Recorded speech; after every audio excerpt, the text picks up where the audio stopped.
I'm Max Clark. This is 20 Minutes Max, and I'm going to talk about firewalls. So I've been doing this for a while, about 25 years, and I'm willing to bet that 12 nines worth of firewalls that I've ever encountered in my life have been configured basically the same, which is, a NAT rule. Actually, let's be really specific here because otherwise I'm going to get attacked by some turbo nerds. You're going to have a port address translation rule providing inbound IP address, inbound private IP space access to the internet via public IP, right? So it's PAT, not NAT, because NAT is a one-to-one translation versus PAT, which is a, port translation. Okay, anyways, we'll just call it NAT, not to be too geeky here. And you have some rules, you have some NAT rules that say like, hey, I have a server on the inside, here's its IP address, the private IP address, here's a public IP address that I want it to have, and these are the services I want to enable, right? I need to allow SMTP or IMAP or HTTPS or whatever it actually is, right? And all your policies and your rules end up on your outside interface, allowing traffic to your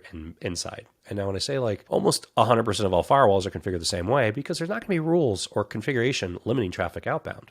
It's very rare to see a firewall that limits rules outbound. And this is why when we get into data center applications, with the overwhelming majority of data centers that we touch and have touched over the years, the idea of putting a really big, expensive OEM brand name firewall in place doesn't make any sense because it's not actually doing anything for you. Usually it's not even doing that, because you're using public IPs for your actual server, servers themselves in the data center. So once you get to that point, you're not doing NAT for, private IP space to a public IP space. Your switch or your router, ACLs, is doing the same thing, can do the same thing that your firewall can do. And you're going to say, okay, well, there's more stuff the firewall can do. Yeah, there's more stuff the firewall can do. It can do VPNs, but you can deal with that other ways. Or you can say, okay, hey, I've got this really fancy firewall that I want to deploy because it's going to do UTM and DPI for me. And I'm going to let you in on a big secret here, which is most of the time that's complete garbage and you're going to turn it off. It's a pretty common universal experience for somebody to decide to enable UTM or DPI or UTM and DPI, so threat management and deep packet inspection. So you're going to click the box and you're going to enable UTM and DPI on the firewall, and then you're going to go like, holy smokes, our network went from being really fast to everything sucks now. Why does everything suck? It's like, oh, I clicked this box to run everything through the firewall engine and inspect it, and now it got really slow. What am I actually getting out of it? And usually the answer is you're getting nothing out of it, because almost everything that you're doing today has some sort of SSL wrapper encryption on top of it, and the firewall is not going to do a man-in-the-middle attack and try to, de-encrypt, like again, man-in-the-middle attack, like hijack the SSL session on itself and then actually look at what traffic is passing through it and figure out what the heck is going on. There are some that do that, but, again, 99 out of 100 times or 999 out of 1,000 times they don't. UTM and DPI get turned on and they get turned off, right? So now what you've got is you've got a box that is providing a very basic policy engine to do inbound NAT. So for, again, some kind of server or equipment, on the premise inside the firewall in private IP space to a public IP address.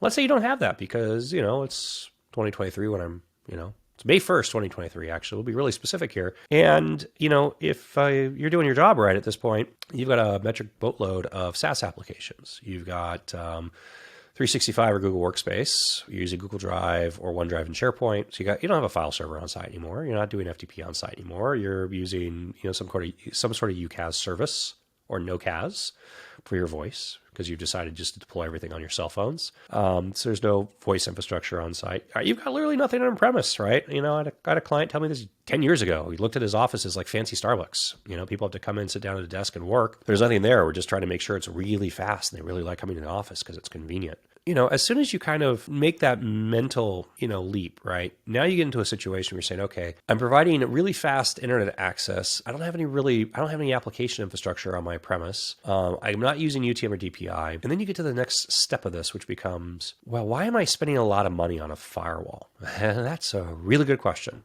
As soon as you connect those two dots, it gets very interesting and things start opening up for you. And so the first one is, when you look at firewall brands, there is a reason why you want to run Meraki, for instance, and Meraki MXs and their switches, their MS switches and their APs, and you pay a premium.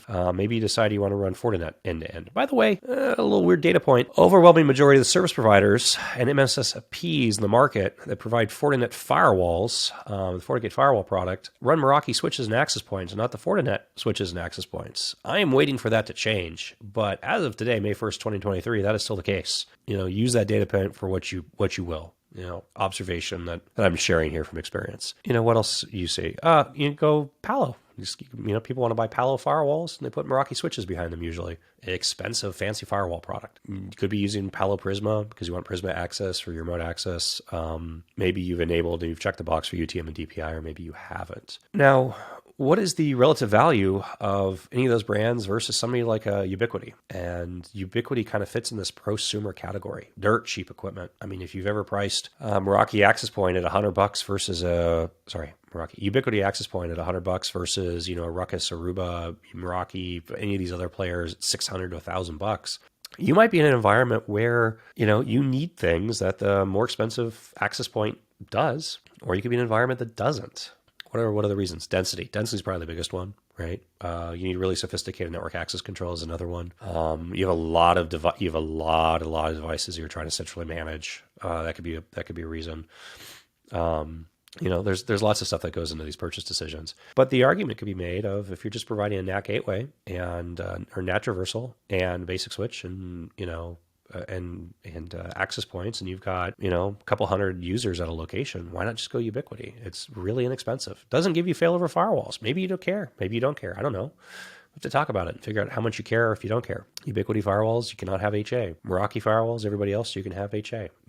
That's important for some people. Or you could just bypass the entire firewall game completely and not invest in this crazy infrastructure anymore because it's not probably serving any purpose for you, or it's not giving you what you want. And there are phenomenal services on the market. It'll give you real value. And so the name of the game when you start talking about cybersecurity becomes a couple of things, right? So the first one is pattern, right? How much data are you seeing? What kind of patterns can you glean, right? So you're doing this, good service providers doing this in a couple of ways. They're going to take threat intelligence feeds. They're going to take pattern matching. And this is what your firewall's doing when you enable, UTM and DPI. It has some sort of like signature database it's trying to compare stuff to and say like, this looks weird and send you an alert. Now, when you talk about a really good, I'll use the term SaaS, a really good SaaS-based service, or, somebody that's offering a cloud-based firewall, next generation firewall in a cloud environment where you are connecting to that cloud environment, usually with some sort of like IPsec tunneling, GRE tunneling, whatever it is from your edge, or, for your remote access users, your remote users, where they've got a client installed on their devices, which is effectively, again, a VPN connecting to them. Now you're aggregating, and that service provider is aggregating just a ton of data across their entire sphere. So on the low end, right, they're getting threat intelligence feeds, and they're getting a ton of data aggregation. And then the really sophisticated ones can start doing pattern matching based on your specific traffic. I have clients that do desalination plants, right? So if they're working on a project in Nigeria, it's not weird for their network to be talking to Nigeria and back, right? Like that is a normal activity for them. Now, it might be strange for your network to be talking to Nigeria. Do you have the capacity of detecting that and flagging that? Right? This is traffic that maybe you want to be aware of. Traditional on-premise firewalls are not going to give you that data. You could have a light bulb that's been compromised or your fish tank that's been compromised on your network that's talking through your firewall to a command and control server in some country, in some place that your network has no business ever talking to, and you're not going to see it and you're not going to alert on it. This is one of the big things you're going to see and you're going to get out of going to one of these next generation firewall services, because they see that at scale and they have the capacity and the sophistication to actually alert on those things for you. What are the other things that you're going to get? Secure web gateway. You can take and you can run FortiGuard, you can run Umbrella on top of your MX, and you can run Quad 9. By the way, really easy hack, turn on Quad 9. If you don't have budget for this stuff, it'll get you a huge benefit, for your users. But a secure web gateway, this goes back and like in the good old days, like WebSense, and WebSense was just like a proxy server that was saying, hey, this URL is allowed or it's not allowed, right? And you could create classifications, and their service was constantly going out and trying to classify all the potential URLs and websites on the planet. And 20 years ago, that was more feasible than it is today. And today, modern secure web gateways are going to do the SWG function, and maybe they're also going to do an RBI function, and the ability to actually say and look at the payload that's coming back from the website and saying, this is malicious JavaScript. It's trying to do something it shouldn't be doing, and don't allow it. Or this is a website hosted in a location, or that's a new domain registration, or is trying to mimic something else and it looks fishy, and don't allow it. So these are all things the SWG can do for you in real time that'll help prevent bad things from happening to you or to your users, which would then, other things that you get from modern services are, remote access, and ZTNA functions. And, look, zero trust and ZTNA and remote access is a VPN. You're not shopping for like a VPN versus not a VPN. What ZTNA is doing for you, and really what you'll see is expressed more as like an SDP, a software-defined perimeter. So a really good sophisticated ZTNA and SDP is the ability to create policies and entitlements for access. And the core of this becomes authentication authorization linked with your identity provider, right? So provisioning, deprovisioning, and authentication, in an SSO way, right? So if you're using Azure AD, you don't have to configure anything else. You can say, okay, this user in my Azure is, if you're using OAuth, Google Workspace, SAML, Okta, whatever it actually is, you can plug into these identity providers. And that way, when you deactivate a user account, it's automatically instantaneously deprovisioned across your remote access infrastructure. Okay, so that's like really basic stuff. You want this stuff. Other things that when you're running an SDP and a ZTNA environment that gets you the ability to do is you can start now expressing really rich rules. You can express rich rules that say things like, what's a common example? In order for this user to gain access to resource, they have to be on a company-issued device. And we're going to detect that it's a company-issued device because it's running a company certificate. It has a certificate installed on it. It has an MDM running on it. The MDM is current. It has an EDR running on it. The EDR is current. It's located in this physical geography. So it's in the United States, the United Kingdom. It's not in a location that we wouldn't expect, right? We don't have people in Nairobi. We don't have infrastructure in Turkey, right? They can't authenticate. Nope. The CFO is on vacation and they went to, Romania. That device can't connect, even if everything else is provided. So you can create these, time of day, resources, what's available, patch levels, all these different things. You have just a wealth of policy decisions that you can create, that you can build out a policy with, and then you can provide an entitlement. And so that policy has to be matched for the entitlement to actually work. And then all of a sudden you get access, to whatever that resource is. Is that a resource your ERP? Is that resource your internal applications, your chat applications? Is it a SaaS application? Whatever it is. Other things you get out of these really, really good, next generation cloud environments. When we look at CASB, what is CASB? At a base level, it could be things along as simplistic as, hey, look, it turns out we have really critical data in Salesforce, right? So you can't connect to Salesforce if you're not authenticated and coming through our infrastructure, right? Well, we don't have offices, so we're not going to restrict this to, an office IP address. And also, by the way, just a physical location itself is not strong authentication, right? Because if somebody's at the office, plugged in your guest network, now they have access to your Salesforce. Probably not what you want, right? But how do you deal with this with your remote users? Well, your remote users still need to have this thing that can connect and aggregate traffic and say, okay, Salesforce, you can allow traffic from these locations, right? So really, really kind of core base level, like CASB function.